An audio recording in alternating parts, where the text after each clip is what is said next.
Okay, so for some background, I've known I was adopted my whole life, and it was never a big deal in our family. My parents have always been super open about it, like they'd tell people proudly how they chose me and stuff. So I, male, 26, went for my routine eye exam a few weeks ago, and my doctor noticed some changes in my vision that could potentially be related to a hereditary condition. Nothing immediately scary, but he said I should probably see a genetic counselor to figure out risk levels and treatment options going forward. The thing is, they need detailed family medical history from both biological parents to do this properly.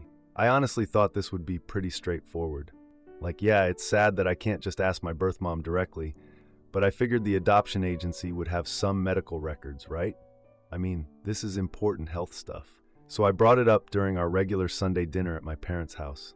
I casually mentioned that my doctor needed biological family medical history for this genetic counseling thing. And honestly, my mom, Victoria, female 58, had the weirdest reaction. Like, she immediately got all upset and was like, "Why do you need those people's information?" Which was strange phrasing.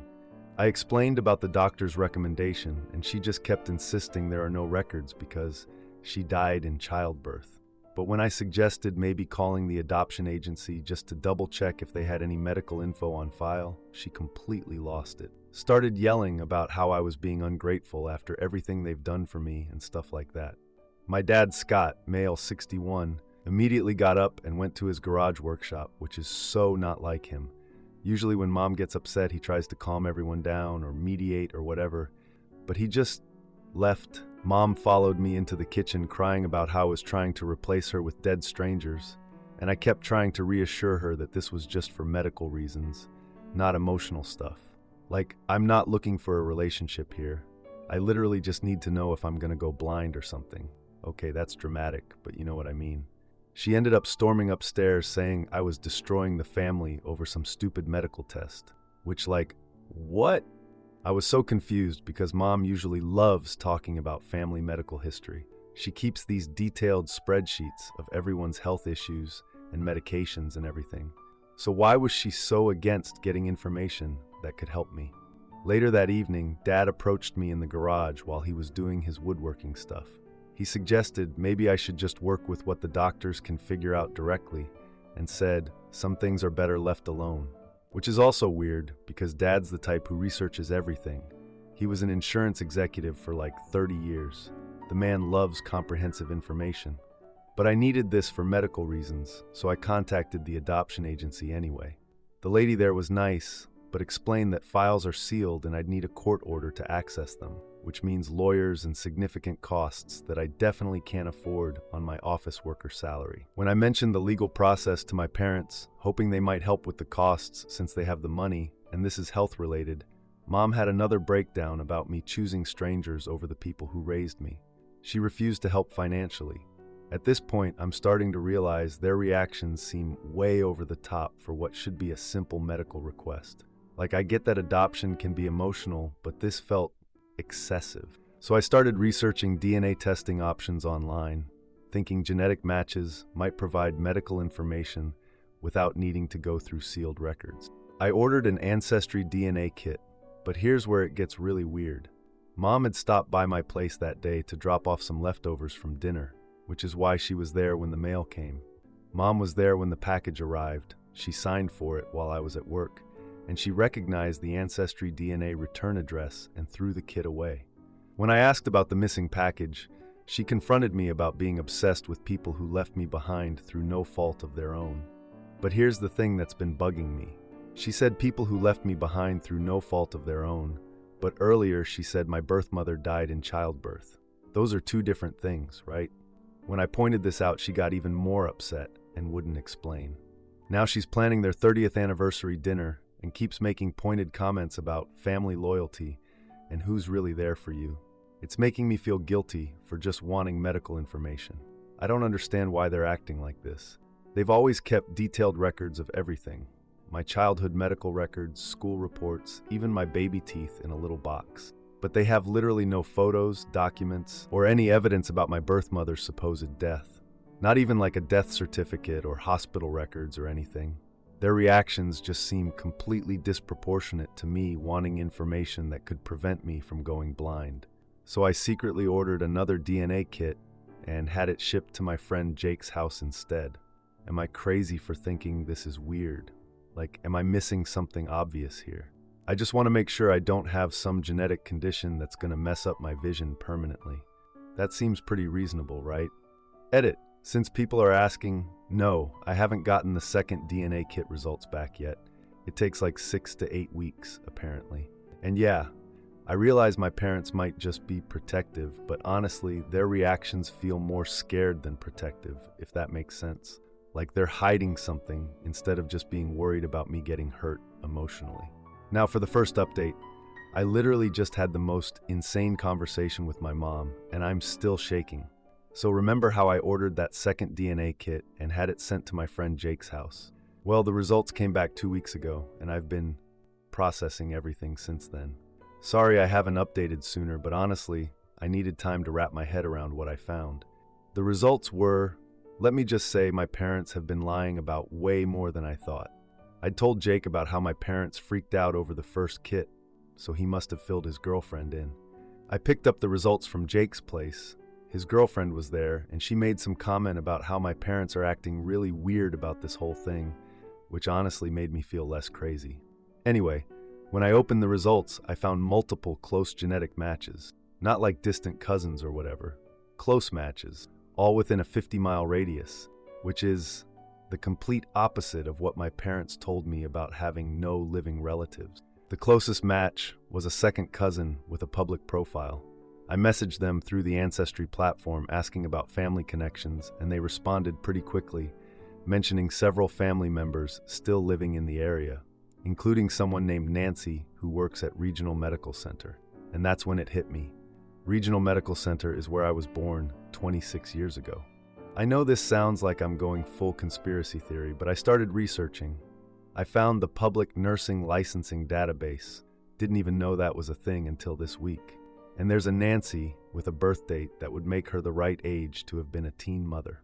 Employment records show 15 years at Regional Medical Center. Then I found her Facebook. Guys, she has a full life. Husband named Randy, who's a high school principal, 2 teenage kids, family vacation photos, work pictures in nursing scrubs, posts about community events and school functions. And here's the part that made me want to throw up. She's lived at the same address for 12 years. 12 years. 20 miles from my childhood home. My dead birth mother has been 20 miles away this entire time. I spent like 3 days just sitting with this information. I called in sick to work twice because I couldn't concentrate on anything. My supervisor asked if I was having relationship problems during our quarterly reports meeting, which was awkward. I took screenshots of everything, researched Randy's background. Their family seems completely normal and established in the community. Then yesterday I decided to confront my mom. I went to their house with the printed DNA results. I sat down at the kitchen table and just placed the papers down. She glanced over, and the second she saw the Ancestry DNA logo, her entire face changed. I explained that I had close genetic matches within 50 miles. Her hands started shaking.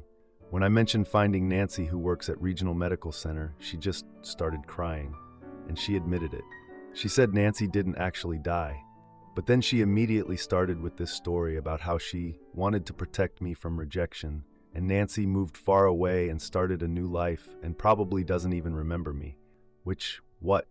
I showed her the Facebook screenshots proving Nancy has been living locally, and she just broke down completely, sobbing about only wanting what's best while refusing to even look at the evidence. It was honestly terrifying seeing her like that. She kept saying Nancy never tried to contact me and probably doesn't even remember me, which felt really hurtful, like she was trying to make me feel unwanted, even while admitting she lied about the death thing. Later that evening, Dad approached me in the garage. He admitted they went along with your mother's decision, and maybe they handled it wrong, but then he begged me not to destroy the family. The way he said it made it sound like he's known about this lying the whole time. Over the next few days, Mom has been super weird about their anniversary dinner, which is in 3 weeks. She's become obsessed with the planning and keeps making comments about how families should appreciate what they have, and specifically inviting extended family members to celebrate loyalty. It feels like she's using it as some kind of loyalty test. But here's what's really messing with me. I've been talking to extended family about the dinner, and they've all been told different stories about my adoption over the years. My aunt Danielle called to ask what to bring and casually mentioned being so sorry about that terrible car accident, which confused me because I was told it was childbirth complications. My uncle Johnny mentioned something about an overdose once. They've been telling different lies for decades, and I keep looking at Nancy's Facebook, and she posts about volunteer work and celebrating family milestones and being grateful for second chances in life. I found local newspaper archives mentioning her volunteer work and Randy's achievements with the school district. They've been visible in the community for years. There's no way my parents didn't know where she was. I feel like I'm going insane. Like, how do you lie about someone being dead for 26 years when they're working 20 miles away? And why were they so terrified of me having any contact with her? The worst part is I can see Nancy's kids in her photos, and they look happy and normal. She obviously didn't abandon me and forget about me. She built a whole life here. So why did my parents need to convince me she was dead? I don't even know what to do with this information. Part of me wants to message Nancy directly, but what if my parents were right about one thing and she really doesn't want contact? But also, she's been posting about second chances and family milestones, so maybe she does think about me. This whole thing is making me question literally everything about my childhood. Like, what else have they lied about?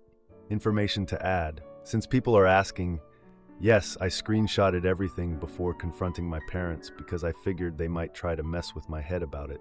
Also, I haven't contacted Nancy directly yet because I'm honestly scared. What if she really doesn't want anything to do with me? My parents have messed with my head so much, I don't know what to believe anymore. To answer the comments about why they would lie, I honestly have no clue. The only thing I can think of is they were terrified I'd want a relationship with her and choose her over them. But that's so messed up because I was a baby. They could have just been honest and let me have both families. Now I feel like they stole 26 years from me and Nancy both. Now for the second update. So, I did it. And holy shit, everything is completely different now. Sorry I haven't updated sooner, but honestly the last 2 weeks have been absolutely insane and I needed time to process everything. Like, I'm still not sure I fully believe what happened.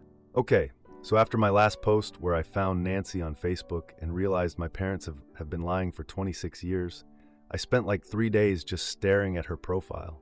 I know that sounds creepy, but I kept scrolling through all these family photos, trying to wrap my head around the fact that this woman, who was supposedly dead, has been living a normal life 20 miles away this whole time.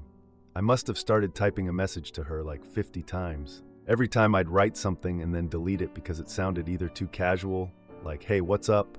I'm your son who you supposedly abandoned, or way too intense, like a full essay about my entire life story. My coworker Jake asked if I was having girlfriend drama because I kept checking my phone every 5 minutes at work, and I couldn't exactly explain that I was stalking my supposedly dead birth mother on social media. Finally, I just sent something simple. I can't remember exactly what I wrote, but it was basically like, hi Nancy, I think you might be my birth mother. I was born at Regional Medical Center, on date, and was adopted by Victoria and Scott. I'd really like to meet if you're open to it. And she responded immediately, like within 10 minutes. I know this sounds made up, but I swear she must have been online when I sent it because her response was so fast, and you could tell she was emotional just from the way she typed. She said something like, I've been hoping you'd find me someday, and yes, I'd love to meet you, and asked if we could meet somewhere private to talk. We arranged to meet at this coffee shop called Brewster's the next day. I barely slept that night, honestly. I kept thinking about what I was going to say, or what if she didn't show up, or what if my parents were right about something, and this was a terrible idea. But she was already there when I arrived, sitting in the back corner booth with this nervous look on her face. I recognized her immediately from the Facebook photos, but seeing her in person was weird. Like I could see some resemblance maybe around the eyes, but honestly not as much as I expected. I know people always ask about these reunion moments being super emotional, but honestly it was mostly just awkward at first. We both ordered coffee and just kind of looked at each other for a minute. Then she started talking, and basically everything my parents told me was complete bullshit. Nancy told me that after the adoption was finalized, Victoria and Scott contacted her directly. This was when she was still 17 and living with her parents. They told her I was better off believing she was dead and that any contact from her would disrupt my stable home environment. They threatened legal action if she ever tried to reach out to me. She was 17. And they scared her into thinking she could go to jail for harassment if she tried to contact her own son. I can't remember her exact words because I was pretty much in shock, but she explained that she always hoped I'd find her someday, but was terrified to make the first move because of what Victoria and Scott said. She kept a baby photo of me hidden in her jewelry box. She showed it to me on her phone. Apparently, she took a picture of the photo to keep it safe. She also followed my high school graduation announcements in the local newspaper. This is where it gets even more messed up. Her husband Randy showed up about halfway through our conversation, which was planned. Nancy had texted him when I arrived, and he's known about me the entire time. For like 12 years of their marriage, he's known she had a son who was adopted and that she wasn't allowed to contact me. Randy seems like a really decent guy, actually.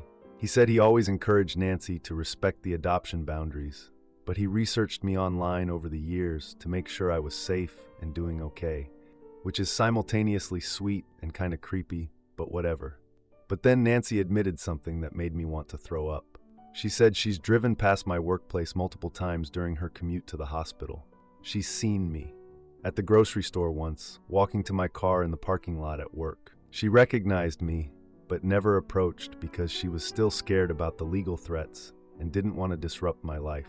My dead birth mother has been watching me from a distance for years, while my parents told everyone she died in childbirth. When I told Nancy about the different death stories my extended family has been told, car accident, overdose, childbirth complications, she got really upset. She said she had no idea they were telling people she was dead, and definitely didn't know they were making up different stories. She seemed genuinely hurt that my aunts and uncles thought she'd died tragically when she's been volunteering at the community center and has coached Little League for Randy's daughter. I showed her screenshots of the Facebook messages where my relatives mentioned different death stories, and you could see her getting angry. Not at me, but at Victoria and Scott. She said it was bad enough that they convinced her to stay away, but lying to innocent family members was cruel and unnecessary. Here's where I probably should have just left things alone, but honestly I was so angry. Like, these people have been lying to everyone for decades. My aunts and uncles have probably felt bad for years thinking my birth mother died in some tragic way. So I suggested that maybe Nancy should stop by to congratulate them at their anniversary dinner next week. You know, since they're old friends from my adoption, who would surely want to see how well she's doing after all these years. Nancy was hesitant at first. She was worried about legal repercussions and didn't want to cause problems for Randy and their kids. But when I explained that the anniversary dinner would have all the extended family there, the same people who've been lied to for 26 years, she agreed it might be the right time for the truth to come out. She insisted on bringing Randy for moral support, though. We spent like an hour going over how she'd naturally mention basic facts about her life and location without seeming confrontational. Just normal conversation about her job at the hospital and their kids and how long they've lived in the area. So yesterday was the anniversary dinner. I arrived early to help set up, and Mom was in full obsessive mode. Like, she had the table set with the fancy china — she never uses the fancy china — and kept rearranging the flowers and mentioning how grateful she was for loyal family who never abandons each other. She must have said something about loyalty or gratitude like 15 times before anyone else arrived. Everyone was in a good mood talking about vacation plans and work stuff. Victoria kept making these pointed toasts about the importance of the family you choose and people who stick by you through everything. Looking back, it's obvious she was trying to reinforce the loyalty narrative before her entire web of lies fell apart. The doorbell rang right in the middle of the main course. I volunteered to answer the door. I came back with Nancy and Randy. "Hey everyone, I'd like you to meet Nancy, my birth mother, and her husband Randy. They just wanted to stop by and congratulate you on your anniversary." The room went completely silent, like dead silent. Nancy handled it perfectly. She smiled and said something like, "Congratulations, Victoria and Scott. 30 years is wonderful. We live just across town, and I work as a nurse at Regional Medical Center." I watched Victoria's face go white. She looked like she was going to pass out or throw up. Aunt Danielle was the first to speak. She asked Nancy where exactly across town because she works for the school district and hadn't met her before. Nancy mentioned their neighborhood, the same one where she's lived for 12 years, and said Randy is a principal at the high school. Then Uncle Johnny asked the obvious question. Wait, I thought you died in a car accident. Nancy looked confused. Car accident? No, I've been living here for over a decade. We have 2 teenagers, Aunt Danielle said. But Victoria told us you died in childbirth. Childbirth? No, What? Nancy looked at me and then at Victoria, who was just sitting there looking shocked. Randy jumped in to help. He mentioned their kids' ages and Nancy's 15-year career at the hospital, how they've been married for 12 years and bought their house when the market was better. My relatives started looking back and forth between Nancy, who was clearly very much alive and had been living locally for years, and Victoria, who was trying to disappear into her chair. The best part was that Nancy didn't even have to try to expose the lies. She was just being normal, talking about her commute to work and their kids' school activities and how much they love the community. Every normal detail made it more obvious how completely fabricated the death stories were. After about 30 minutes of polite conversation, Nancy and Randy said they should let everyone get back to their celebration. Nancy gave me her phone number and said she'd love to talk more soon. She hugged me goodbye, which was weird but nice, and they left. Then I just sat back down and continued eating dinner while my parents tried to explain to increasingly angry relatives why they'd been telling elaborate death stories for 26 years. Aunt Danielle was pissed. She kept asking, "Why would you tell me she died in a car accident when she's been working at the hospital this whole time?" Uncle Johnny said he'd heard it was an overdose and wanted to know how many different stories they'd been telling. Victoria started crying and saying she only wanted to protect everyone, but couldn't explain from what exactly. Dad tried to mediate, but honestly, he looked just as guilty as she did. It was honestly the most uncomfortable family dinner I've ever sat through, but also kind of satisfying. Like I didn't have to accuse anyone or create chaos. I just let the truth speak for itself. The aftermath has been interesting. Over the past few days, I've gotten calls from like 5 different relatives. Aunt Danielle called to say she's deeply disappointed in Victoria's lies and wants to maintain a relationship with me regardless of family problems. She also connected me with some of Nancy's extended family through Facebook. Turns out we have a whole second family I never knew about. Uncle Johnny called to apologize for believing the death stories without questioning them. He said he always thought it was weird that Victoria never wanted to talk about my birth mother, but figured it was just painful grief. The revenge was perfect because I didn't have to be vindictive or over the top. I just allowed the truth to emerge naturally through normal social interaction. Victoria and Scott are facing the consequences of their own choices, and I look completely innocent to the family. But honestly, there's still stuff I don't understand. I still don't know why Victoria was so terrified of me having contact with Nancy. Like, what did she think was going to happen? That I'd immediately abandon the people who raised me for someone I'd never met? Nancy seems lovely, but she's basically a stranger to me. And both Victoria and Scott are still insisting they did what they thought was best without taking full responsibility for the manipulation and lies. Like they're acting like victims of their own choices. Nancy and I have been texting regularly, and we're planning to have dinner with her family next week. Her kids seem excited to meet their big brother, which is surreal but sweet. Randy's been really welcoming too, but the relationship with Victoria and Scott is awkward. We haven't really talked since the anniversary dinner, except for a few awkward texts. Family gatherings are going to be weird for a while because now everyone knows they've been lying for decades. I guess this isn't really over yet. There's still so much to figure out, but at least now I know the truth about Nancy and can actually get proper genetic counseling for my vision issues. Remember, that's how this whole thing started. I keep thinking about how different my life could have been if Victoria and Scott had just been honest from the beginning. Nancy could have been part of my life this whole time. We could have had both families instead of all this mess and lies. Whatever. Can't change the past now, I guess. Edit 1. Since people are asking, yes, I screenshotted all the Facebook evidence before the dinner because I figured Victoria might try to mess with my head about what really happened. Also, Nancy showed me the baby photo she kept hidden, and it's definitely me. Same birthmark on my hand that I've had my whole life. Edit 2. To answer the comments about whether Nancy's kids are okay with this, apparently Randy told them about me years ago in age-appropriate ways as they got older. They've always known they had an older half-brother who was adopted and might contact them someday. Nancy said they've been asking about me since they were little kids and are super excited to finally meet me.